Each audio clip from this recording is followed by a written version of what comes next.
હમણાં આપણે સમાજની મીટિંગ મળેલ હતી, જેમાં ટ્રસ્ટી મંડળે જે કોઈ બંધારણ કર્યું છે એવું સણવા ગામ ચૌધરી સમાજ બધા સાથે મળીને બંધારણનો અમલ કરવા માટે બધા ભેળા થયેલ છે. પેલું આપણે બંધારણ એવું મૂકેલું છે કે 2 જ મુહૂર્ત હોવા પડે, એટલે હવે કોઈને નોખા મુહૂર્ત ઘટાડવા નહીં. એક મા મહિનામાં અને એક વૈશાખ મહિનામાં ગામમાંથી 15 દીકરીઓના લગ્ન હોય તો એ 2 મુહૂર્તમાં કરી નાખવા. બીજા જે દાગીના અહીંથી લઈને જવાના હોય તો એ દાગીનામાં પણ 5 તોલાથી વધારે લિમિટ નથી. ઘરે લાવીને 25 તોલા ચડાવો તો એ ચાલશે, પણ પડલામાં લઈને તો એમાં 5 તોલાથી વધારે નહીં લઈ જવાના. ચાંદી 500 ગ્રામથી વધારે નહીં લઈ જવાની. મામેરામાં 50,000થી કરી અને 5 લાખ સુધી રોકડા મેલીકો, 2 તોલા હોનું મેલીકો ને 250 ગ્રામ ચાંદી મેલીકો, એનાથી વધારે જાહેરમાં કંઈ નહીં મેળવાનું. મામેરું સવારમાં ફરજિયાત જવાનું, હાજે કોઈને લઈને જવું નહીં. કોઈ કહેતો હોય આપણે ના જવું. પછી ઉઠમણા કરવાના થાય તો 4 ભાઈ હોય તો વેટી પહેરાવતો હોય તો વેટી, કોઈને પહેરાવીને 2100 રૂપિયા એક ભાઈને જ ઉઠમણું કરવું, એવો આપણો બંધારણનો નિયમ છે.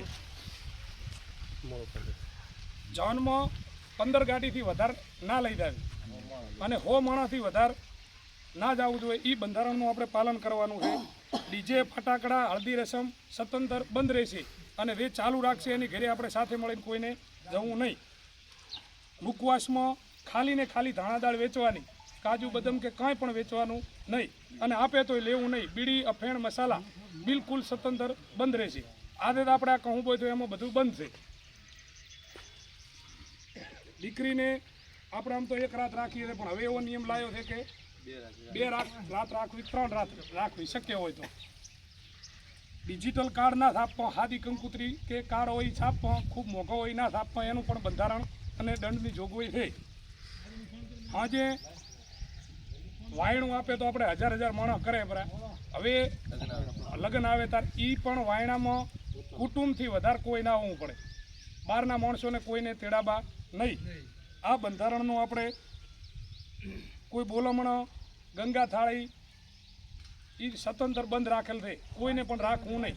આદરી ઓરાબી કોઈ પણ વસ્તુ, ઉવાળિયું વાટવાની સ્વતંત્ર બંધ છે, એ ના વાટવું. એમાં પણ મકવાન બધું વેચે છે, એ પણ બંધ છે. આ બંધારણનો ટોટલ પણ આપણે પાલન કરવું. મહેણાની અંદર ખીચડી વગર બીજું કઈ કરવું નહીં. મોઢમણું એકને જ કરવાનું. દૂધ રેડ તો એને 2 મોઢમણા થાય, એક હારા પક્ષનું અને એક મુવાળ પક્ષનું. બાકી ઓઢમણા બીજા જેમ તે કરતા એ ઓઢમણા બીજાને કરવાના નહીં. વળતા કોઈ કરવાના નહીં. સમાજે જે નિર્ણય લીધો છે એ આપણે બધાને અમલમાં લેવાનો છે. બોલો અર્બુદા માતા કી જય.